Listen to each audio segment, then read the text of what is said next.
Peace to everyone. God bless you, Dr. Bridget, Sister Yolanda, and to all the men and women of God in the room. Yeah. So I sent you something, Dr. Bridget, and I want you to look and I want you to get acquainted with this young lady. Her testimony, Naja Wilson. Her testimony it will be a blessing to those of you who, if you don't know her, look her up.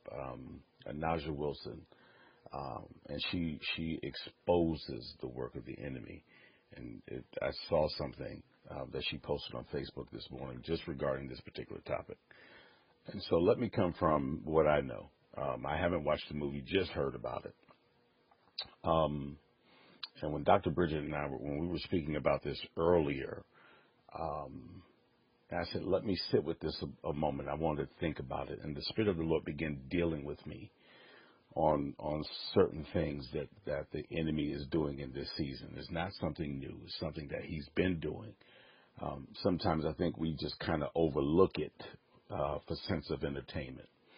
And so, the Ephesians says, put on the whole armor of God that you may be able to withstand against the wiles of the devil. So he uses this word wiles, and the word just it deals with, and let me get to this definition here real quick. It deals with devious or cunning extravagance employed in manipulating or persuading someone to do what one wants. Then it says a false or sure distortion, misrepresentation of something represented in a false or distorted way. And so when we were done texting, the term popular came to mind, and we were dealing with, you're looking at this particular movie. So there's two points I want to deal with real quick before I deal with the term popular. One is we want to be careful about the wiles of the enemy, and many of us, we don't understand the wiles of the enemy because we don't understand the enemy himself, what he will use, what he will attempt to use to get a foothold. And so we have to be careful when we talk about guarding the gates, the eyes, the ears, what we hear, what we see. The enemy will use entertainment, as I heard someone say once before, to get us comfortable and then to open up our gates to be exposed to something.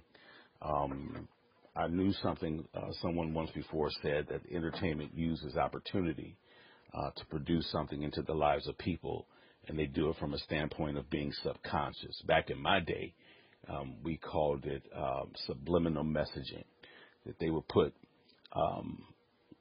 items within a segment of a movie or the beginning of a movie, and it would be like a millisecond of a clip that simply says something like, go buy Pepsi, go buy popcorn.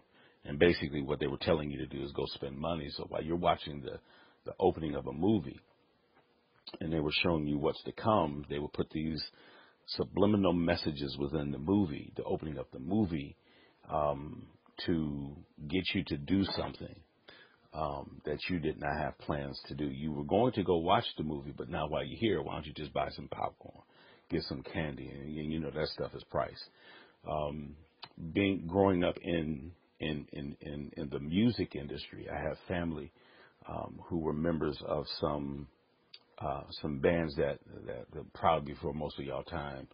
I had some cousins who were involved in Switch. I have a cousin who used to be in a group called Shalimar, and so most of them were in the church, believe it or not. And we were always told that the devil's messages were in the music. And so there was a time that came when they were told us to backmask music because there was these, again, subliminal messaging. So these tricks of the enemy has always been there, and now they're to the forefront. And this particular movie, I was listening to what, and I call her Dr. Wilson, what she was saying was that certain movies are presented with certain information to open portals, to open things, to do things, and to cause one to be subjected to something. it was witnessed when you listen to certain directors. These things were done to capture the attention. These things were done to get people to come in. And while you were there, you're now being subject to witchcraft on levels that many of us would never understand, because I believe it was someone who spoke before me that these things don't exist. Yes, they do exist. Demonic, the presence of demons are real and they exist.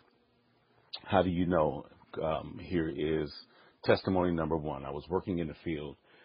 Then we called it the MRDD, mental retardation and developmental disability. At that point, dealing with mental health issues was so vague that we didn't talk about it because it was still being searched out. And we're talking in the mid to late 80s. I was then reading a book entitled The Hidden Power of Prayer and Fasting by the author Mahesh Chavda, who also worked in the particular field. And when you read the book, he doesn't tell you how to fast. He teaches you the importance of a relationship with the Father, a relationship. And that fasting and prayer has to be a part of that relationship. You just can't say, I'm a child of God, and then we don't position ourselves to understand who he is and what he wants to do in the lives of his people. So while reading this book, Mahesh Chavda talks about he was working in the same field. And the day that he was leaving, he had become, through his tenure, he had gotten close to one of the residents, is what we call them in that field. And he really wanted to see this gentleman healed, this young man healed. And so the Spirit of the Lord began teaching him about fasting and about praying and about fasting and how it sharpens the Spirit of the Lord that dwells on the inside, because you're getting rid of flesh and you're allowing the Spirit of the Lord to take the forefront. But it is a practice that we have to do that we don't do anymore. Case in point, and long story short, on the last day, he asked God to do this. And as he was praying, the young man comes in, he touches the young man's hand, the man falls to the ground, and he gets up, and he was healed of this presence, this demonic presence that was in him. Now, at this point that I was reading the book, I hadn't finished reading the book, and I had walked into a room that was called Profound Mentally Retarded. These individuals were developmentally disabled. They couldn't feed themselves. They couldn't bathe themselves. They couldn't clothe themselves. And it was obvious that there was something going on, what I did not know. But I hadn't finished reading the book, and it did increase my prayer and fasting. It did increase my time spent in the presence of the Lord. So when I walked into this room, I had to walk in to cover for one of the directors or the teachers of the room. So when I walked into this room, Dr. Bridget, Sister Yolanda, this young man was sitting in a desk. It was like an old-time school desk. And the desk itself had to be about 150 pounds. And when I walk in, he's sitting there. And all of a sudden, we lock eyes, and I could see the horns underneath his skin of the forehead come forth. And he follows me as I'm walking to find out who the instructor is. And when I walk back past his desk the first time, he opens his mouth and he says, I know you. And I turned and looked at him and said, I know you too. And you're going to hold your peace. Now, mind you, this is the very first time that I had experienced this on this level. I don't even think I've ever experienced it before.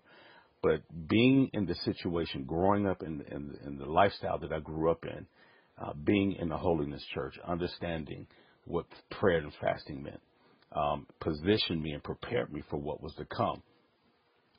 His teacher got to the place where she runs out of the room and she goes to get the manager of the workshop that I was subbing in that day.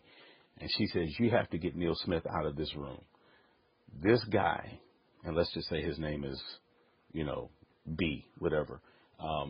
He is speaking, and we've never heard him speak in all the years. And she said, we don't know who this man is, but you have to get him out of our room. And so when you have that relationship with the Lord, the Spirit of the Lord prepares you. But yes, we have to, Dr. Yolanda, get back into, our churches have to get back to teaching the principle of prayer and fasting. We have to get back to teaching the importance of relationship with God. It's not just untie my bow tie and here she come in the Honda. No, it has to be the relationship with the Father